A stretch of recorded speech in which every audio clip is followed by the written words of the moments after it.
Сайн байцгаана уу, намайг Батэрний гүрэнд ирдэг. 2016 онд Дорн их сургуулийг багааны багшаар төгссөн. Дорн аймгийн ерөнхий боловсролын 8 дугаар сургуульд Боринды ангийг даан авч ажиллаж байна. Мөрийн ангийн сурагчлаа хичээлийн өгцөрөмтгүй бүтээлчин хамт олон болгох зорилготой ажиллаж байна.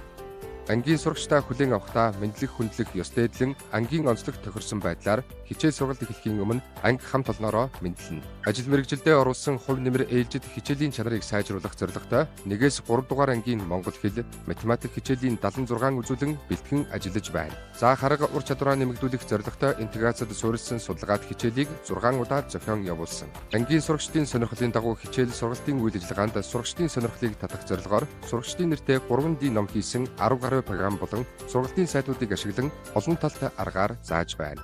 Хүн ба орчин хичээлийн хүрээнд гэртээ туршийн үйл ажиллагаа зохион байгуулан ажилласан боловсролын шинжилэлд эцэг эхийн үүрэг оролцоо илтгэлийг мэрэгжлийн хөгжлийн бүлгийн хамт олондоо амжилттай илтгэсэн. Ур чадвар 2025 уралдааны 1-р шатанд 3 дугаар байр эзэлсэн амжилттай оролцсон. STEM хичээлээр сурагчдын идэх оролцоог дэмжин хөгжүүлэн ажилладаг.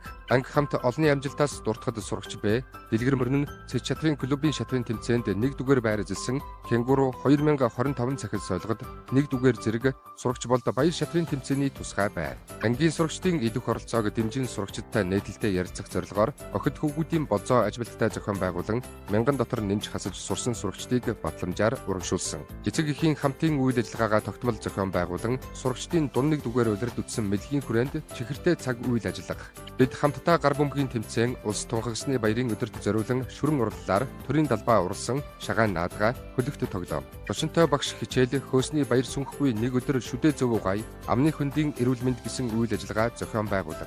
Эцэг эхтэй зориулан сургуулийн эмч нийгмийн ажилтнаас сургалт авсан. Монгол улсын замын хөдөлгөөний аюулгүй байдлын тухай хуулийн 13.2-ийн 7 дахь заалтын хүрээнд эцэг эх асран хамгаалагч харгалзан дэмжигчтэй байгуулах гэрээ. Хэрэгжилтийг хангах хэрлэн сумын засаг даргын 2023 оны 10 сарын 11-ний 2934 чиглэлийг хэрэгжүүлэн тогтмол гараас гарт болон эцэг эх зохицуулагчийг хуваарийн дагуу гарган ажиллаж байна. Багш миний цаашдын зорилго бол багшлах арга зүйгээ тасралтгүй хөгжүүлэн мэрэгжлийн хөгжлийн багш нартайгаа хамтран ажиллан сурагч бүрийн хөгжлийг дэмжин ажиллахыг зорж байна.